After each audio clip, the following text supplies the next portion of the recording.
Breaking news. మొదట నమ్మకంగా చెల్లిస్తారు. నమ్మకం కుదరక పెద్ద మొత్తంలో చిట్స్ ఓపెన్ చేసి భారీగా డబ్బులు కలెక్ట్ చేస్తారు. ఆ తర్వాత ఉన్న ఫలంగా ఉడాయిస్తారు. ఇది వ్యక్తిగతంగా చిట్ ఫండ్స్ వ్యాపారం చేసే చీటర్స్ స్టైల్. ఇలాంటి ఘటనే హైదరాబాద్లో రిపీట్ అయింది. దీంతో బాధితులు లబోదిబోమంటున్నారు.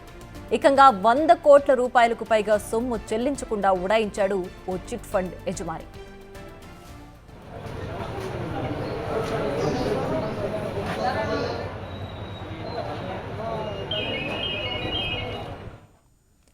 అనంతపురం యాడికి మండలం లక్ష్మీంపల్లి గ్రామానికి చెందిన పుల్లయ్య భూలక్ష్మి దంపతులు 18 ఏళ్ల కిందట హైదరాబాద్కు వచ్చారు.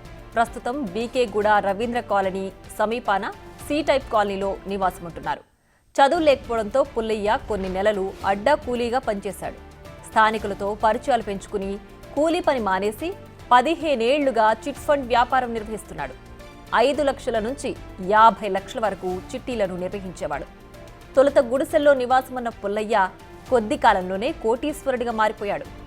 చిట్టీలు కట్టిన వారికి ఈ నెల 23 నుంచి 26వ తేదీలోపు డబ్బులు చెల్లిస్తానని చెప్పిన పుల్లయ్య 21వ తేదీనే కుటుంబ సభ్యులతో కలిసి పరారయ్యాడు. అంతేకాదు పుల్లయ్యతో పాటు ఆయన కుటుంబ సభ్యులంతా సెల్ ఫోన్లు స్విచ్ ఆఫ్ చేశారు. దాదాపు 700 మందికి పైగా బాధితులు అతడి నివాసం వద్దకు చేరుకుని ఒకరికొకరు గోడు వెళ్లబోసుకున్నారు. కొందరు మహిళలు కన్నీరు పెట్టుకున్నారు. బాధితుల లెక్క ప్రకారం దాదాపు 100 కోట్ల రూపాయలకు పైగా డబ్బు చెల్లించకుండా పుల్లయ్య ఉడాయించాడు. ఇంకా చాలా మంది బాధితులుండడంతో ఈ మొత్తం మరింత పెరిగే అవకాశం ఉంది. పుల్లయ్య ఇంట్లో నగదు లెక్కబెట్టేందుకు 5 యంత్రాలు కూడా ఉన్నాయని బాధితులు తెలిపారు.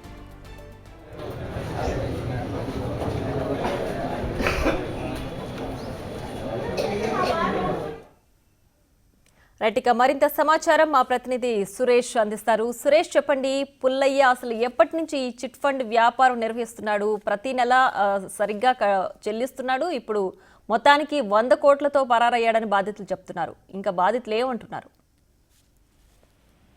ఎస్ఆర్ నగర్ లో గత కొన్ని సంవత్సరాలుగా చిట్టీల వ్యాపారం చేస్తున్న పుల్లయ్య నమ్మకంగా 100 మందిని గ్రూపులుగా చేర్పించి 5 లక్షల నుంచి 50 లక్షల వరకు ఒక్కొక్క చిట్టి నిర్వహిస్తూ రావడం జరిగిందని చెప్పేసి అక్కడ ఉన్న బాధితులు చెప్తున్నారు. అయితే గత కొద్ది రోజుల నుంచి ఎవరికైతే చిట్టి లేపుకున్న వారికి డబ్బులు చెల్లించకపోవడం, ప్రతి నెల వచ్చే నెల అని చెప్పేసి ఈ నెలలో ఖచ్చితంగా చెల్లిస్తానని చెప్పేసి టైం పెట్టేసి ఇంటికి వచ్చేసరికి అక్కడ ఇంటికి తాళం వేసేసి అతను కుటుంబ సభ్యులతో పారిపోయినట్టుగా బాధితులు గుర్తించారు. దీంతో ఎస్ఆర్ నగర్ పోలీసులకు ఫిర్యాదు చేయడం జరిగింది.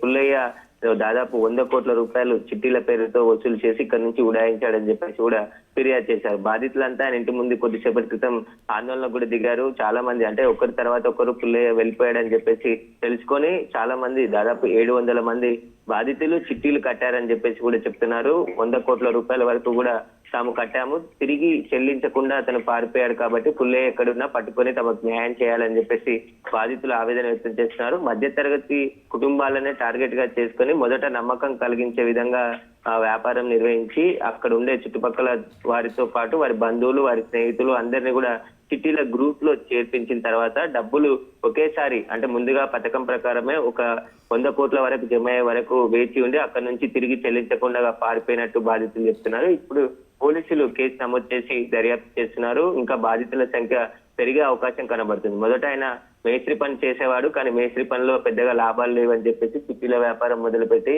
ప్రజలకు కుర్చోపు పెట్టి ఇక్కడ నుంచి పారిపోయాడని చెప్పేసి కూడా బాధితులు చెప్తున్నారు. రైట్ సురేష్, అయితే ఆ ఫ్యామిలీ మెంబర్స్ మొత్తం కూడా ఫోన్ స్విచ్ ఆఫ్ చేశారని బాధితులు చెప్తున్నారు. అయితే దీనికి సంబంధించి పోలీసులు ఏమంటున్నారు? వాళ్ళకి పుల్లయ్యను పట్టుకునే పనిలో ఉన్నారా?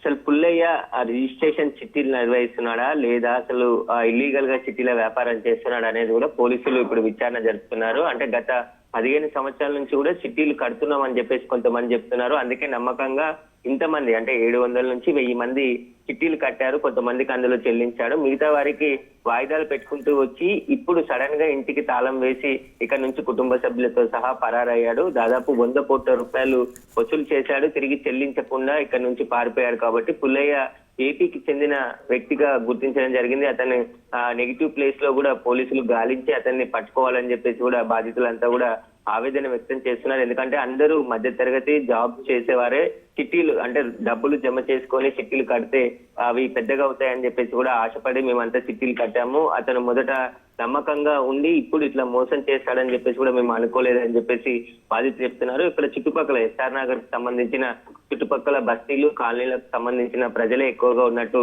తెలుస్తుంది. ప్రస్తుతం అయితే పోలీస్ స్టేషన్ లో ఫిర్యాదు చేశారు. పోలీసులు కేసు నమోదు చేసుకొని దర్యాప్తు చేస్తున్నారు. పుల్లయ్య ఎక్కడికి పారిపోయాడనే దానిపైన విచారణ చేపట్టామని చెప్పేసి కూడా పోలీసులు చెప్తున్నారు. రైట్ సురేష్, అయితే ఈ మొత్తం వ్యవహారంలో కేవలం పుల్లయ్య ఫ్యామిలీ మాత్రమే ఉందా? వాళ్ళ బంధువులు కానీ స్నేహితులు కానీ ఎవరైనా ఇన్వాల్వ్మెంట్ ఉందా ఇందులో? ప్రస్తుతానికి పుల్లయ్య భార్య ఇద్దరు చెప్తే డబ్బులు కట్టించుకున్నారు.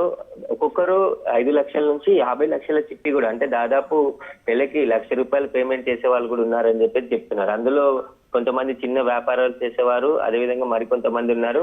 ఇద్దరు మాత్రమే డబ్బులు కట్టించుకున్నారు. 15 సంవత్సరాల నుంచి చిట్టీలు చేస్తున్నారు కాబట్టి నమ్మకంగా వారి దగ్గర పేమెంట్ చేశామని చెప్పేసి అంత బాధితులు చెప్తున్నారు. కానీ ఇప్పుడు పుల్లయ్య కుటుంబ సభ్యులు అందరూ కూడా పారిపోయారు కాబట్టి వీరు దొరికితేనే వీరు వెనకాల ఎవరెవరు ఉన్నారు, ఎంతమంది ఈ చీటింగ్ కు పాల్పడ్డారనే దానిపైన దర్యాప్తులో అన్ని విషయాలు కూడా బయటపడతాయని చెప్పేసి పోలీసులు చెప్తున్నారు. Right Suresh, thanks for the updates.